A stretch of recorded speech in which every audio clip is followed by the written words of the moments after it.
చెందుర్తి మండల కేంద్రంలో మహాత్మా జ్యోతిరావు పూలే జయంతి వేడుకలను శనివారం ముదిరాజు మండల సంఘం ఆధ్వర్యంలో అలాగే కాంగ్రెస్ పార్టీ మండల శాఖ ఆధ్వర్యంలో ఘనంగా నిర్వహించారు। ఈ సందర్భంగా జ్యోతిరావు పూలే విగ్రహానికి పూలమాలలు వేసి నివాళులర్పించారు। ఈ సందర్భంగా కాంగ్రెస్ పార్టీ జిల్లా ప్రధాన కార్యదర్శి గొట్టె ప్రభాకర్ మాట్లాడుతూ అనగారిన వర్గాల అభ్యున్నతి కోసం పేదల విద్య కోసం పాఠశాలలు నెలకొల్పి విద్యను అందించిన మహనీయుడని అన్నారు। విద్య ద్వారానే వివేకం లభిస్తుందని చెప్పిన గొప్ప వ్యక్తి జ్యోతిరావు పూలే అని గుర్తు చేశారు। ఈ కార్యక్రమంలో సర్పంచ్ పుల్లి సత్యం, ముదిరాజు మండల శాఖ అధ్యక్షులు నారాయణ, కాంగ్రెస్ పార్టీ మండల శాఖ అధ్యక్షులు చింతపండి రామస్వామి, మోతే బాబు, మోతే రాములు తదితరులు పాల్గొన్నారు।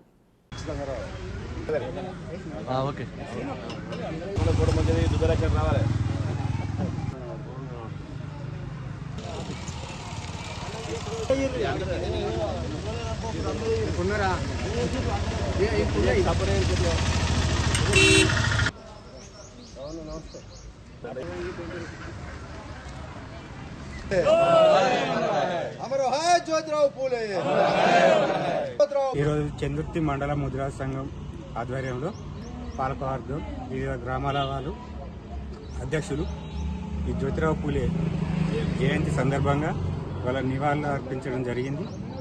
ఇట్టి కార్యక్రమానికి పాలకవర్గం, చెందుర్తి సర్పంచ్, ప్రభాకరన్న, వివిధ గ్రామాల సభ్యులు ప్రతి ఒక్కరు పాల్గొనడం జరిగింది। మండల కేంద్రంలో మహాత్మా జ్యోతిరావు పూలే గారి జయంతి సందర్భంగా వారి చిత్రపటానికి పూలమాల వేసి ఘనంగా నివాళులర్పించడం జరిగింది।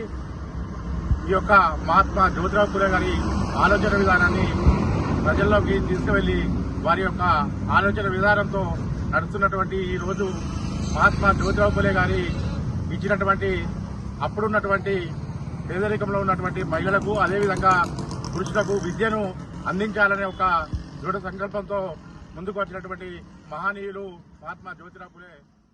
మరి చెందుర్తి గ్రామ సర్పంచ్ సమక్షంలో వారికి పూలమాలలు వేసి ఘనంగా నివాళులర్పించడం జరిగింది।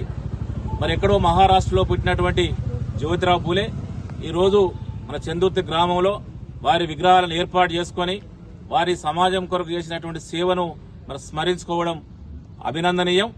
మరి జ్యోతిరావు పూలే జీవించి ఉన్న సమయంలో అప్పుడు బలంగా ఉన్నటువంటి సామాజిక సాంఘిక కట్టుబాట్ల ప్రకారం మరి శూద్రులు అనే వాళ్ళు ఎవరు కూడా విద్యను అభ్యసించడానికి వీల్లేనటువంటి సందర్భంలో జ్యోతిరావు పూలే తన 13వ ఏటనే పెళ్లి చేసుకుని తన భార్య అయినటువంటి సావిత్రిబాయి పూలేకు విద్యను అందించి మరి మొట్టమొదటిగా 1848 సంవత్సరంలో మొట్టమొదటగా ఈ బాలికల కొరకు, నిమ్న జాతులకు చెందినటువంటి బాలికల కొరకు మరి పాఠశాలను ఏర్పాటు చేసినటువంటి మహనీయుడు।